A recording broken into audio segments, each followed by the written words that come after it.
Bonjour à tous, aujourd'hui je vais vous raconter une histoire qui est arrivée à l'impératrice de France, Eugénie. Ce qui est remarquable, c'est que cette histoire a provoqué un scandale d'importance internationale. Mais procédons étape par étape. Les acteurs. Abdulaziz. 32 sultans turcs. La mère d'Abdulaziz. L'impératrice Eugénie, impératrice de France. Quelques mots sur chaque personnage. Je commencerai par la mère du sultan. On sait très peu de choses sur sa vie, jusqu'au moment où son fils unique est devenu sultan. Cette femme était d'origine roumaine, kurde ou circassienne. Elle est entrée très tôt dans le harem du sultan et a d'abord été une simple concubine du sultan Mahmoud II, qui a marqué le début de la modernisation de l'Empire ottoman selon les modèles européens avancés de l'époque. Elle est d'abord devenue la 13e épouse du sultan, puis a donné naissance à un fils, ou vice-versa, mais d'une manière ou d'une autre, elle a réussi à améliorer considérablement son statut. Elle n'est cependant sortie de l'ombre que lorsque son seul enfant et unique fils est devenu sultan en 1861. C'était une femme sans éducation, pas très intelligente apparemment, mais son fils l'aimait et était fortement influencé par son autorité maternelle. La dame lui disait ce qu'il devait faire, se mêlait des affaires de l'État qu'elle ne connaissait pas et, de manière générale, empêchait son fils d'avancer et rendait son règne extrêmement difficile. En revanche, elle a fait beaucoup d'œuvres de charité, notamment en construisant plusieurs hôpitaux. Lorsque son fils fut tué, elle tomba dans la religion.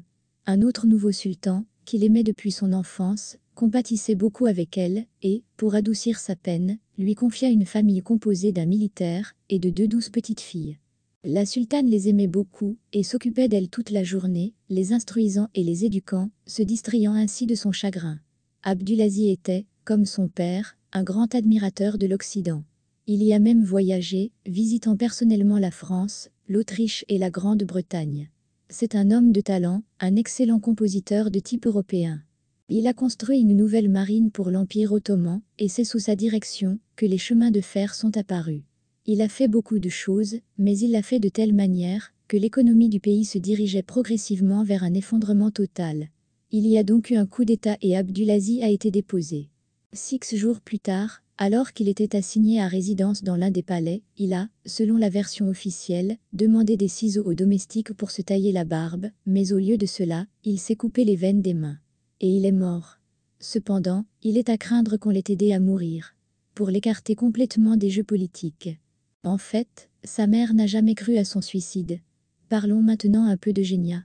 Elle est née du mariage d'une noble écossaise et d'un grand d'Espagne.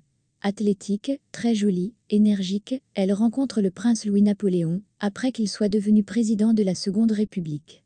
Il l'invite, ainsi que sa mère, à une réception au palais de l'Élysée, le 12 avril 1849.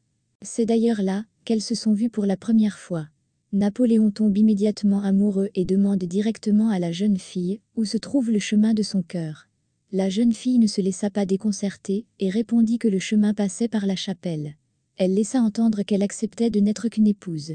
En conséquence, 4 ans plus tard, Napoléon III, dès qu'il devint empereur, l'épousa immédiatement, informant tout le monde qu'il épouserait celle qu'il aime et qu'il respecte.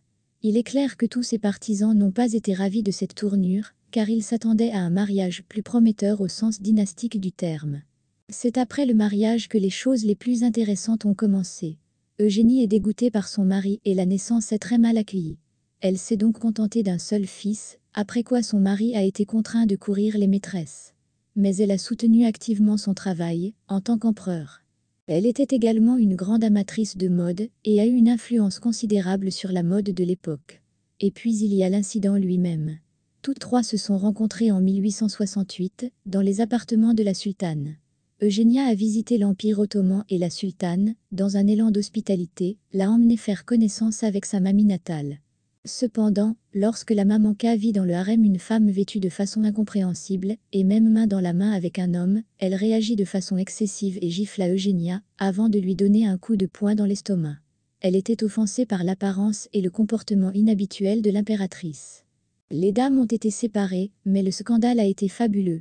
Comme ça, vous venez nous rendre visite, et c'est parti. Merci d'avoir regardé ce film.